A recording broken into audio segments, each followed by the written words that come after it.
ونستعینہ ونصلی علی رسولہ الکریم اما بعد اعوذ باللہ من الشیطان الرجیم بسم اللہ الرحمن الرحیم وقطعناہم فی الارض امما منہم الصالحون ومنہم دون ذلک وبلوناہم بالحسنات والسیئات لعلہم یرجعون صدق اللہ العظیم۔ آج کا جو ہمارا سبق ہے یہ بلاء کے حوالے سے ہے۔ یہ جو ہمارے پاس قرآن پاک میں لفظ ہے بلاء، اس کا استعمال دو طرح سے ہوا ہے۔ اگر ہم سرسری سی نظر قرآن پاک پر ڈالتے ہیں یا اس کا ترجمہ پڑھتے ہیں تو زیادہ تر ہمیں یہی محسوس ہوتا ہے کہ یہ مصیبتوں کے لیے استعمال ہوا ہے یا بدحالیوں کے لیے یا تکلیفوں کے لیے اس کا استعمال کیا گیا ہے۔ لیکن جب ہم مزید ڈیپلی قرآن فہمی حاصل کرتے ہیں تو ہمیں پتہ چلتا ہے کہ نہیں، بلاء کا جو لفظ ہے یہ صرف بدحالیوں، تکلیفوں اور مصیبتوں کے لیے استعمال نہیں کیا گیا،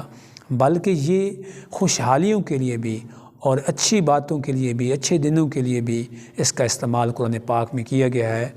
اس کی سب سے بڑی مثال کہ بلاء کا جو لفظ ہے یہ خوشحالیوں کے لیے بھی استعمال کیا جاتا ہے، قرآن پاک کے اندر کیا گیا ہے،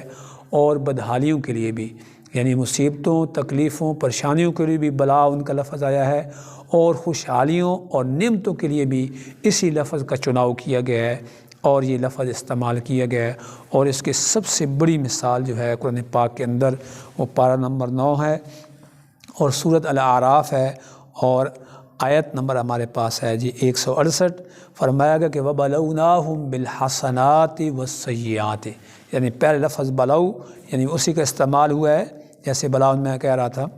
یعنی کہ بلاء، اور وَبَلَوْنَاهُمْ بِالْحَسَنَاتِ وَالسَّيِّئَاتِ، ہم نے ان کو آزمایا، بالحسنات خوشحالیاں دے کر، ان کو نعمتیں دے کر آزمایا، والسیئات، اب یہی فعل جو ہے اس کا تعلق سیئات کے ساتھ بھی ہے، بدحالیاں، مصیبتیں، تکلیفیں، پریشانیاں دے کر بھی ان کو آزمایا۔ تو گویا آج کا ہمارا یہی سبق تھا کہ قرآن پاک کے اندر جو بلاء ان کا لفظ ہے اس کے دونوں استعمال موجود ہیں۔ یہ خوشحالیوں اور نعمتوں کے لیے بھی استعمال کیا جاتا ہے،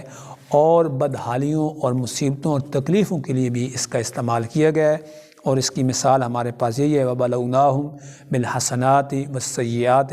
امید ہے آج کا ہمارا یہ سبق بھی آپ کی قرآن فہمی میں اضافہ کرے گا۔ سبحان ربک رب العزت عما یصفون وسلام علی المرسلین والحمد للہ رب العالمین۔